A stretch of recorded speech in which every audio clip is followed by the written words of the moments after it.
Bonsoir à tous. Donc le sujet de la causerie de ce soir, c'est la postmodernité ou le règne du dernier homme, comme l'indiquait le site du Cercle Aristote.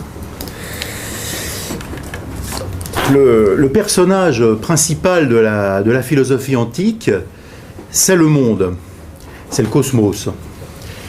Le personnage principal de la philosophie médiévale, c'est Dieu. Ensuite, le personnage principal de la philosophie moderne, à partir de Kant, c'est l'homme. Alors, quel est le personnage principal de la philosophie postmoderne? Alors, on pourrait dire que c'est le désir, ou encore que c'est la pulsion. L'envie, le désir, l'appétit sont des mots employés notamment par les hommes politiques. On n'imagine pas De Gaulle, ça remonte à 50 ans, c'est pas si loin que ça, parler d'appétit. Sarkozy expliquait récemment qu'il avait beaucoup d'appétit pour la prochaine année. Donc l'appétit, la sensation, en fait, ont remplacé le devoir. Le désir est devenu le principal attribut de l'homme. Alors, désir mimétique de se regarder, désir d'être vu, désir de se regarder étant vu, désir d'être soi aussi avec l'idéologie du c'est mon choix, l'idéologie du c'est ma vie, etc. Les titres des émissions de télévision sont assez caractéristiques de ce qu'est notre état d'esprit, de ce qu'est en fait l'idéologie dominante. Tout cela passe avant le désir de faire son devoir, tout cela passe avant le désir de servir un collectif, de servir les autres, de servir sa communauté ou sa patrie. Ou son idéal, ce qui était le cas pour les militants des partis politiques il y a encore 50, 70 ans. Le désir est donc en quelque sorte l'attribut du dernier homme, le règne du dernier homme, comme dit le titre de ma conférence. Nietzsche en avait déjà parlé. Nietzsche écrivait « Jadis tout le monde était fou, disent les plus fins, et ils clignent de l'œil. On est prudent, et l'on sait tout ce qui est advenu. Sans fin, l'on peut aussi railler. Encore on se chamaille, mais vite, on se réconcilie. Sinon, l'on gâte l'estomac, terminait Nietzsche. En d'autres termes, en fait, cela veut dire que rien n'est pris au sérieux, que chacun se croit plus malin que les autres, et chacun se croit aussi plus malin que les hommes des temps qui nous ont précédés. Donc la dévalorisation des temps anciens, c'est vraiment une caractéristique très forte de l'homme, du dernier homme, ou de l'homme postmoderne, ou de l'homme hypermoderne. Parlons plus profondément, allons plus avant dans la connaissance de ce dernier homme. Nous l'avons vu, c'est celui qui fait le malin.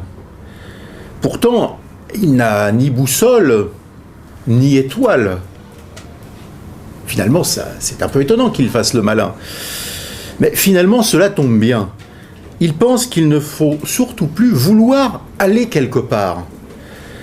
Et qu'il vaut mieux ne pas savoir non plus où l'on est. Il faut s'adapter, en fait, il faut être disponible, être ouvert, être open, être cool. Je vous rappelle le très bon article sur le fascisme cool qui était paru dans un récent numéro de la revue Perspective Libre. Il faut n'avoir plus de préjugés, c'est-à-dire plus de préjugements, à peu de choses près ce que Kant appelait les jugements synthétiques a priori. Il faut avancer dans le monde sans préjugés, donc, sans trace de l'ancien. Est-ce à dire que le monde a été entièrement détruit? Oui et non. Il a été détruit. Le monde ancien a été détruit. Mais à la place, il n'y a pas rien. Un nouveau monde a été reconstruit. Un autre monde, entièrement reconstruit sur les ruines de l'ancien. Un monde entièrement artificialisé. C'est en ce sens que Franz Kafka, il y a déjà 70 ans, disait que nous ne vivons pas dans un monde détruit, mais dans un monde détraqué. Dans ce monde détraqué, la fonction symbolique est elle-même déréglée, affolée. L'homme est alors en quelque sorte périmé, comme un produit de consommation, car il ne peut plus réussir, il ne peut plus réaliser ce qui lui est propre, effectuer en quelque sorte la triangulation entre soi, les autres et le monde. C'est pourquoi l'époque postmoderne a créé à la place de l'homme une sorte de néo-homme. Le néo-homme ne doit rien à ses ancêtres. Il en a fini avec les vieilleries de la transmission. Il ne croit plus en la permanence des choses, en la nécessité d'une quelconque permanence des choses, des êtres et des idées. Il ne croit plus en leur poids. Il ne croit plus en leur existence solide. Nous sommes, avec le néo-homme, enfin vraiment sortis du Moyen-Âge. Certes, on voit une objection, si le dernier homme, si le néo-homme, c'est le même, ne croit plus en rien, comment peut-il croire encore au progrès? Eh bien, en fait, il ne croit plus vraiment au progrès, et pourtant le progrès est là. En fait, le dernier homme croit simplement que le progrès fait corps avec sa propre existence. L'existence du progrès précède en quelque sorte son essence. Le progrès est en acte avant même d'avoir à être. Il s'incarne, il fait corps avec le dernier homme. Le progrès est en quelque sorte Dieu, ou alors le bien selon Aristote, c'est l'acte pur des théologiens. Un acte sans puissance.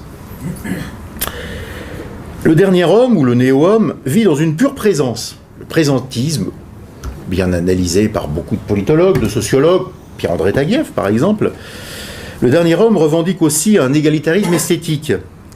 Le vagin de la reine, c'est de l'art au même titre qu'un tableau d'Antoine Van Dyck. Conchita Wurst, elle est aussi belle que Greta Garbo. D'ailleurs, beau, belle, l'homme postmoderne, le néo-homme nous dit c'est pas vraiment le problème, c'est encore trop dire, il s'agit moins de beauté que d'art. Le beau est devenu suspect en fait, le beau est une notion quasi fasciste.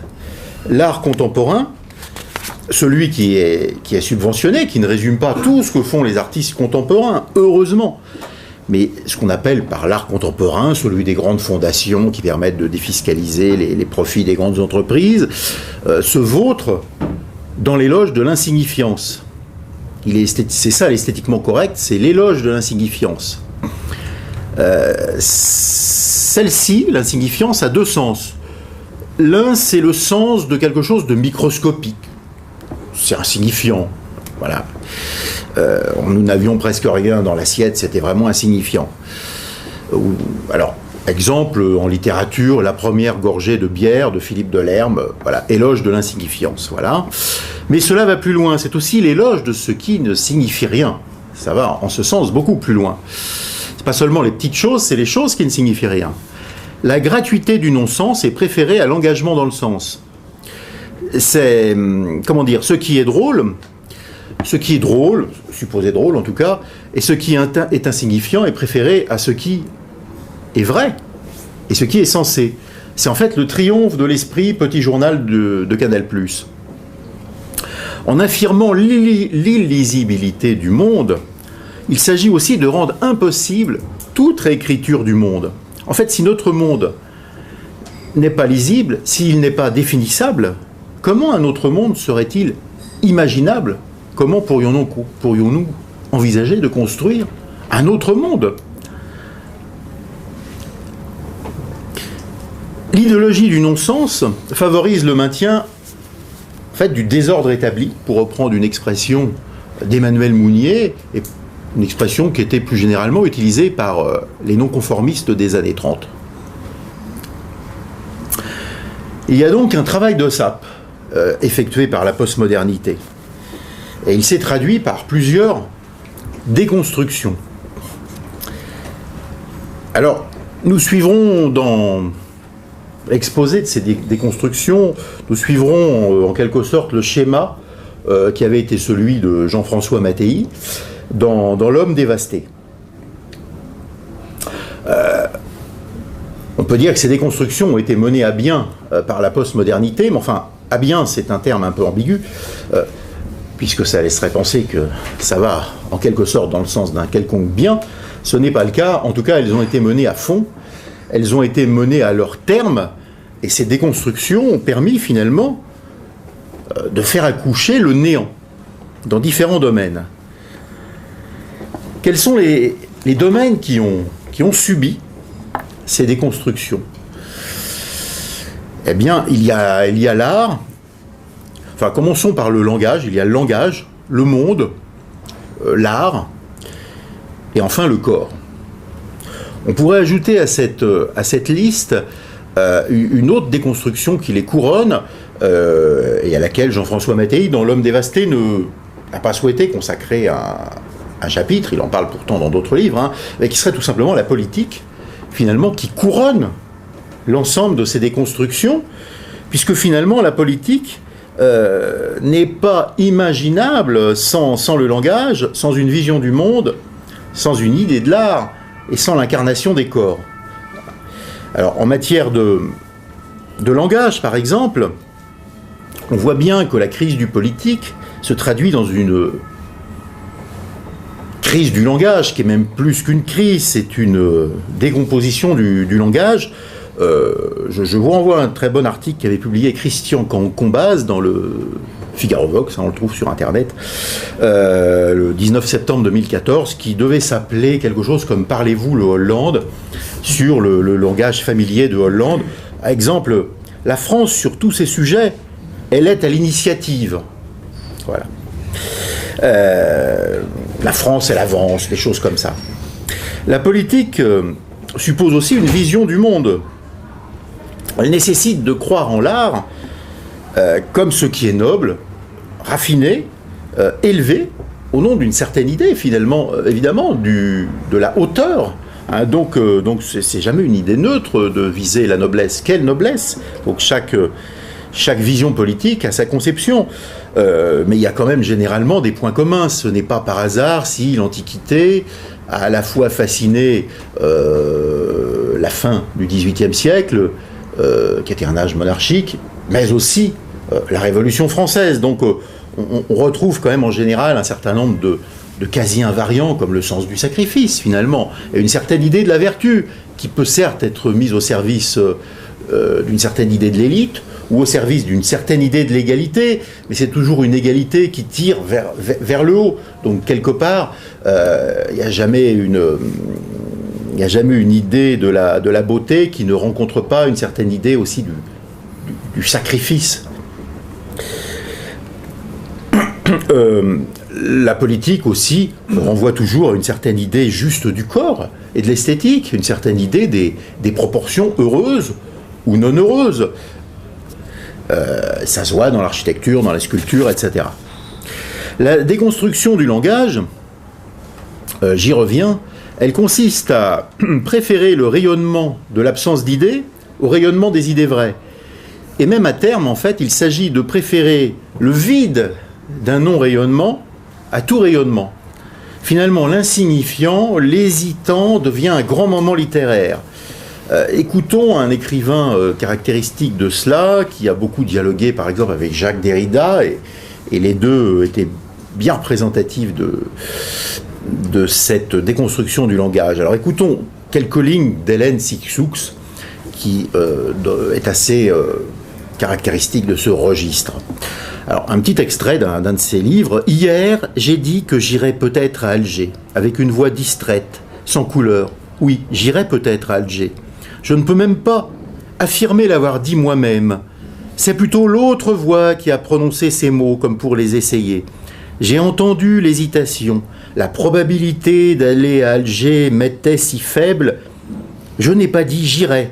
Je ne sais pas pourquoi j'ai avancé cette phrase vers ma mère à ce moment-là. Ce n'était qu'une phrase, j'essayais l'hypothèse.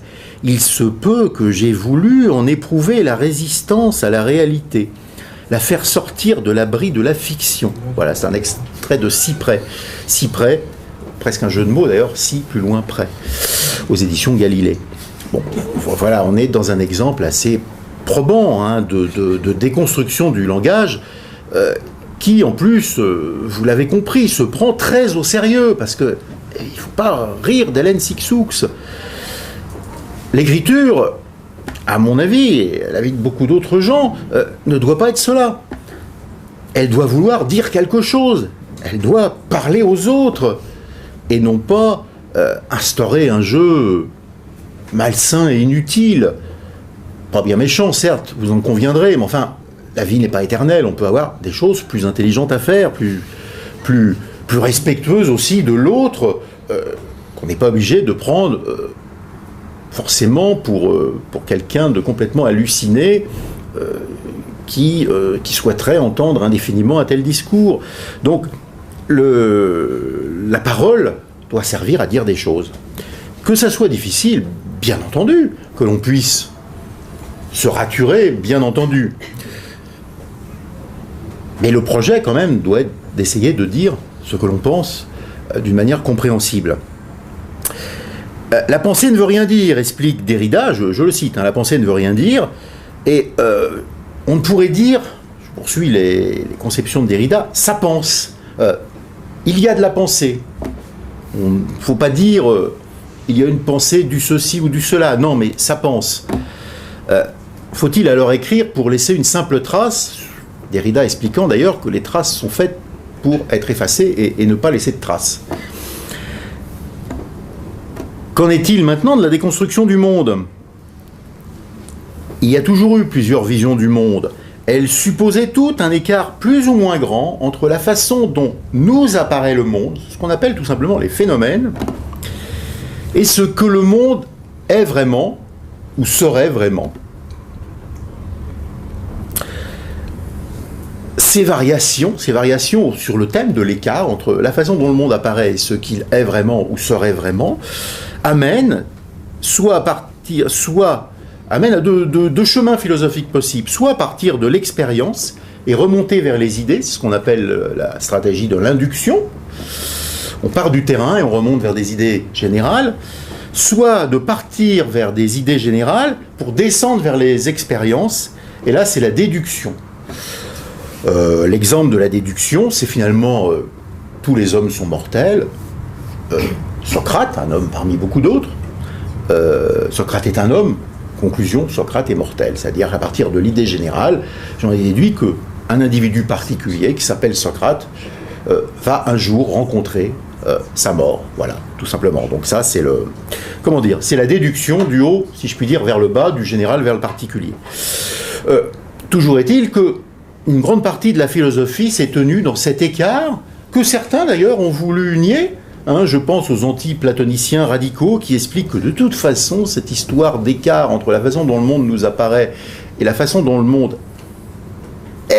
serait réellement est un faux problème, que le monde n'est que ce qu'il apparaît, qu'il n'y a rien d'autre à en dire. Ça, c'est l'anti-platonisme radical de Clément Rosset, par exemple. Qui est à lire, mais personnellement, je ne suis pas convaincu. Mais bon, c'est toujours intéressant de lire les gens qui tiennent des propos très radicaux, voilà, y compris pour revenir précisément à mon avis, à la féconde tension instaurée par Platon et revisitée après par toute la philosophie, puisque comme disait Whitehead, toute la philosophie n'est qu'une série de notes en marge de l'œuvre de Platon. Or, ce qui est intéressant, j'expliquais ces visions du monde, toutes ces variations, etc., c'est que nous vivons actuellement un renversement de toutes ces visions du monde, dans toutes leurs variantes, du platonisme ultra à l'antiplatonisme et à tout ce qui s'est voulu un petit peu à l'écart même de cette dialectique, sans pouvoir y échapper totalement. Il ne s'agit plus maintenant dans l'homme, avec l'homme et la pensée, enfin ce qui tient lieu de penser en tout cas de l'époque post-moderne, il ne s'agit plus de simple réinterprétation. C'est le renversement complet du mythe de la caverne qui est à l'œuvre. Ce que nous voyons n'est pas une illusion, ce n'est pas l'image très déformée, trompeuse de choses réelles, c'est vraiment l'image maintenant d'un monde authentiquement faux. L'expression est un peu contradictoire, mais en même temps c'est ça, authentiquement faux. C'est ce que Guy Debord a magistralement expliqué par sa formule: dans le monde réellement renversé, sous-entendu qui est le nôtre, le vrai est un moment du faux. En d'autres termes, le monde devient un fantôme et en même temps il ne cesse de se regarder du fait de la disparition de tous les horizons. Donc c'est un monde en miroir, puisque effectivement, on n'a plus d'horizon. Quels étaient les horizons? Bien sûr, bon, c'est un petit peu ce que Jean-François Lyotard et d'autres ont appelé les grands récits, hein, c'est l'idée de Dieu, l'idée de progrès, l'idée de patrie, etc. Des idées, en fait, l'idée d'histoire à construire aussi, idée hégélienne, c'était en fait, les horizons sont quand même toujours des choses qui relèvent d'une certaine construction de l'homme, hein, qui se porte en quelque sorte au-delà de lui-même, à partir de lui-même, mais au-delà de lui-même quand même.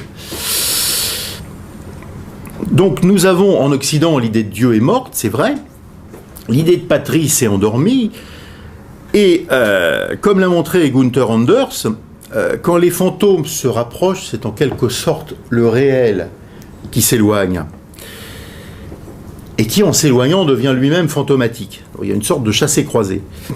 Je cite Gunther Anders, il explique, puisque le démon ou le dieu marcionien, alors là, je vous fais grâce d'un détour qui serait fastidieux et d'ailleurs tout à fait compliqué sur qui était Marcion, hein, une sorte de chrétien anti-judaïque pour faire court, mais c'est un petit peu plus compliqué que ça. J'ai voulu définir en 3 mots, c'est toujours un petit peu sommaire, mais puisque le démon qui condamne l'homme à exister en tant qu'instrument, quand il ne le transforme pas purement et simplement en instrument, n'existait pas, l'homme a inventé ce Dieu. Là, c'est une citation de Gunther Anders. Il s'est même permis de jouer lui-même le rôle de ce nouveau Dieu, mais il n'a joué ce rôle que pour pouvoir s'infliger à lui-même les coups qu'il ne pouvait pas recevoir des autres dieux.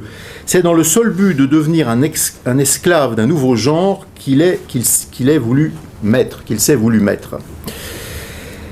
En d'autres termes, l'homme s'est choséifié. Loin de se projeter dans le monde, finalement, il se projette maintenant dans les choses qu'il a lui-même produites comme succès d'année du monde. Finalement, en termes très, très simples, hein, l'homme devient un petit peu un appendice des propres appendices qu'il s'est créés, c'est-à-dire qu'en fait, c'est une sorte d'appendice de son smartphone, en quelque sorte. La déconstruction du monde a amené à la déconstruction des images.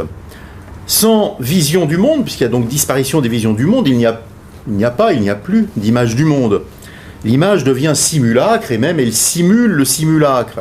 Elle devient un jeu et non plus un enjeu. Une part importante de l'art étant constituée d'images, en fait, l'art connaît le même destin, il se déconstruit, il ne représente plus rien. Les icônes disparaissent et laissent la place aux idoles. Or, c'est pas la même chose, même si parfois on confond icône et idole. Mais si on veut être un petit peu rigoureux, et l'intérêt de l'opposition, c'est précisément de montrer qu'il y a une différence assez substantielle, l'idole, en quelque sorte, ne renvoie qu'à elle-même. En ce sens, elle est toujours un petit peu grotesque. Tandis que l'icône, en fait, elle laisse passer une vénération. L'icône, en fait, c'est une simple médiation. C'est pour ça que les icônes ont un rôle dans beaucoup de religions. C'est une médiation vers le sacré. On adore Dieu au travers une icône, mais l'icône elle-même n'est pas une idole. C'est une étape, c'est un instrument de transfert. C'est une sorte de fibre optique, si vous préférez. C'est un outil, c'est un organon. L'icône, en d'autres termes, n'est pas à elle-même sa propre fin, alors que l'idole est à elle-même sa propre fin.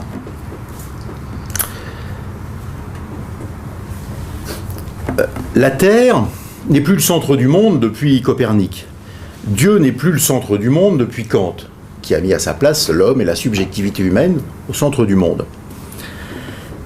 Depuis Nietzsche, le sujet non plus n'est plus au centre du monde, le sujet est en fait un lieu où passent des forces, un concentré éphémère de forces psychiques. Depuis Freud, qui est assez proche de Nietzsche dans son analyse du moi, dans la psychologie des profondeurs de Freud, n'est pas très éloignée de celle de Nietzsche, même si elle est formulée d'une manière différente, bien entendu, à beaucoup d'égards, sans la poésie de Nietzsche. Mais la formule de Freud continue de déconstruire le sujet, comme Nietzsche a commencé à le faire. La formule de Freud qui dit « le moi n'est pas maître dans sa propre maison ». Hein, c'est-à-dire que nous n'habitons pas vraiment nous-mêmes. Ensuite, on nous a expliqué que le logos n'est plus au centre du monde, et surtout pas le logos européen. Et ça, c'est Jacques Derrida qui nous a expliqué ça. On nous a expliqué que le logos de l'homme est d'autant plus disloqué, déréglé, disait Kafka, déboussolé, que l'homme, de toute façon, l'homme, vraiment, n'existe pas. Foucault nous a expliqué ça, Michel Foucault nous explique que l'homme n'existe pas vraiment, et là aussi il faut le déconstruire, c'est une sorte de moment fugace qu'on croit pouvoir nommer l'homme, mais tout ça n'existe pas vraiment. Il y a des moments de l'homme, il y a des dires de l'homme, des choses un peu éparses. Voilà, à la Hélène Sixous d'ailleurs. C'est la grande dislocation, en d'autres termes. Les signes de la dislocation, expliquait Théodore Adorno, sont d'ailleurs le signe d'authenticité de l'art moderne. Ce par quoi il nie désespérément la clôture du toujours semblable. L'explosion est un de ces invariants, un des invariants de l'art moderne. L'énergie antitraditionnaliste, bon la formule est un peu lourde, hein, mais enfin Adorno de toute façon c'est traduit en plus, mais enfin l'énergie antitraditionnaliste, l'énergie contre la tradition si vous préférez, devient un tourbillon vorace. Dans cette mesure, l'art moderne, je cite toujours Adorno, hein, est un mythe tourné contre lui-même. Son caractère intemporel devient catastrophe de l'instant qui brise la continuité temporelle. Hein. C'est quand même très bien vu. Hein. Il n'y a plus de continuité temporelle, il y a une sorte d'explosion ou d'implosion, de catastrophe dans l'instant. On nie toute tradition, toute transmission, on nie toute continuité. On est dans une énergie pure visant un toujours différent, donc soignant toujours lui-même. Voilà ce qu'il en était de l'art, l'avant-dernière déconstruction, si on revenait au schéma de Mattei, schéma auquel j'avais rajouté le couronnement de toutes les déconstructions, qui est la déconstruction du politique, avec Sarkozy, avec Hollande, voilà. Le corps de l'homme est la dernière substance touchée par la déconstruction. Alors déjà, Descartes avait assimilé l'animal, nous sommes quand même en partie des animaux, si nous ne sommes pas que ça, il avait assimilé l'animal à une machine, hein, en expliquant qu'en fait l'animal était une machine un peu plus complexe que d'autres,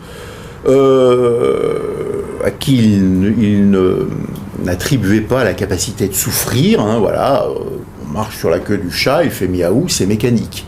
Il ne souffre pas vraiment. De toute façon, c'est pas intéressant de se poser vraiment la question pour Descartes. D'ailleurs, de toute façon, on pourra un jour construire des animaux des animaux à base de rouage, construits par l'homme, des animaux artificiels. Il y avait déjà eu un très vieux mythe grec, hein, qui était la colombe en bois, qui pouvait, paraît-il, voler. Personne n'y croyait vraiment, hein, chez les Grecs, mais toutefois, évidemment, ce qui était intéressant, c'était comme hypothèse de mécanisation sophistiquée. Les Grecs étaient quand même aussi assez technophiles, hein, à l'époque. Évidemment, ce qui n'avait pas les retombées sur l'environnement que nous avons actuellement. Et donc, Descartes, lui, pensait qu'on pourrait créer des animaux artificiels. Alors ensuite, 150 ans après, hein, la Métrie avait étendu cette définition de l'animal-machine à l'homme dans son fameux ouvrage qui s'appelle justement L'homme-machine, qu'on trouve très facilement, hein, qui était il y a une trentaine d'années réédité notamment par les éditions sociales, hein, les éditions du Parti communiste, et qu'on doit d'ailleurs tout simplement trouver maintenant en ligne sur Internet. Et la Métrie, esprit brillant, hein, par ailleurs, expliquait que nous sommes un simple assemblage de pièces et de rouages. C'est un petit peu ce que Jean-Pierre Changeux expliquera et explorera sous le titre de l'homme neuronal. En conséquence, tout chez l'homme peut être réparé, réagencé, remplacé. Tout est question de pièces à changer. Plus besoin d'avoir une vue d'ensemble, en fait. C'est pour ça qu'il y a un certain nombre de malades qui sont opérés à distance, par des chirurgiens qui ne connaissent pas le malade. Ça peut être d'un continent à l'autre, et même peuvent être opérés par un robot qui, pour le coup, évidemment, est encore moins censé, ça dit encore plus clairement, si l'opération est faite par un robot, que ça ne sert à rien d'avoir une vue d'ensemble, d'avoir peut-être un dialogue préliminaire avec le malade pour lui demander comment vous vous sentez avant l'opération. Non, c'est pas le problème, c'est une affaire purement technique. Ainsi naît un homme artificiel. Il est artificiel au sens propre, c'est-à-dire que c'est une somme d'artifices. Des néo-organes et des néo-désirs sont greffés sur l'homme. C'est la réalisation du projet de Francis Bacon dans son ouvrage Novum Organum, le nouvel organon. Organon, évidemment, ça faisait référence à toute une série de livres d'Aristote, premier analytique, second analytique, etc. Organon veut dire tout simplement instrument, outil. Voilà. Et Francis Bacon disait, dans les années 1620, je crois, environ, l'homme est un dieu pour l'homme. L'homme est un dieu pour l'homme. En quel sens? Il expliquait, par ses créations et inventions qui sont comme autant de créations et d'imitations des œuvres divines. C'était les propos mêmes de Francis Bacon. L'homme devient ainsi la démesure même, il est guetté par l'hubris. Se croyant maître de la nature et au nom de Dieu, dont il est en quelque sorte de chargé de mission, il peut prendre la route du mal comme du bien, disait déjà Sophocle. Mais ce qui était chez Sophocle, subtilité, conscience du tragique, conscience des dangers d'auto-transgression par l'homme de sa propre nature, conscience des dangers du hors-limite, chez Sophocle, ça devient une inconscience et une négation des limites. L'homme devient ainsi le deinos, et le deinos, vous savez que ça veut dire à la fois le merveilleux, le formidable en un sens, le spectaculaire, l'extraordinaire, mais ça veut dire aussi le terrible et le terrifiant. L'homme est réduit à un assemblage de pièces, maître de lui-même et de son destin. Il fabrique ses propres recompositions. Il choisit non seulement son orientation sexuelle, mais son genre. C'est-à-dire, si je veux être femme, bien que né homme, c'est mon choix, et réciproquement. Et tout ce qui paraît ainsi constituer l'unité humaine est nié ou dévalué. Être un animal politique, être issu d'un peuple ou d'une culture, tout cela est nié. Nous sommes tous égaux, nous dit-on. C'est entendu. Il est impossible de hiérarchiser les hommes et les peuples en fonction d'une valeur plus ou moins grande. Il y a une diversité irréductible. On ne peut pas dire qu'un Tasmanien, un Turc, un Français sont l'un supérieur à l'autre, etc. Tout juste peut-on parfois, dans certains domaines, constater des aptitudes plus ou moins développées, mais il n'y a absolument pas de hiérarchie possible qui puisse être faite entre les peuples, les races, les ethnies, etc., les hommes. Mais en langage postmoderne, quand on dit « nous sommes tous égaux », ça veut dire en fait « nous sommes tous pareils ». Nous sommes tous identiques. Nous sommes tous des êtres humains. L'homme relève désormais d'un genre neutre, sans sexe, sans race, sans ethnie, sans culture. La marche vers la suppression de la culture générale dans les grandes écoles est très caractéristique. Il s'agit de nier que la technique, finalement, apparaît toujours dans un contexte intellectuel particulier. Il s'agit de nier les contextualisations intellectuelles. Il s'agit de nier que ces contextes intellectuels ont un impact même sur les choix techniques. La technique n'est pas neutre, mais on le nie. Au profit d'un seul modèle, qui est celui d'un certain nombre de multinationales en général. Il s'agit aussi de nier que finalement on accède à une culture universelle uniquement par des cultures particulières. Il faut passer par le particulier pour comprendre une certaine universalité. Ça ne sert à rien de chercher d'emblée les points communs entre la philosophie grecque et la philosophie chinoise. Il faut commencer par s'atteler à l'une d'entre elles Et au bout d'un certain temps, on peut se poser effectivement la question, peut-être, de certaines correspondances. Mais si on veut d'emblée, pour, entre guillemets, gagner du temps, essayer de voir les points communs, là, ben on tombe dans le New Age, on tombe dans le n'importe quoi. Si aucune culture ne peut plus être centrale, on valorise pourtant, dans l'époque postmoderne, toutes les marges culturelles. Marginaux, immigrés, sans-papiers, migrants, ce sont eux qui sont dans le vrai car ils sont hors normes. Tant qu'ils restent hors normes, d'ailleurs, ils seront valorisés. Multitude et masse informe, surtout, restez-le. L'important dans la logique de l'idéologie dominante, c'est de discréditer tout projet politique. C'est d'empêcher toute cristallisation. C'est d'être un obstacle à toute solidification politique et humaine. C'est de maintenir toute substance en état liquide, en état gazeux, en état informe. Les communautés, c'est très bien, du moment qu'elles sont éphémères et ne débouchent sur rien.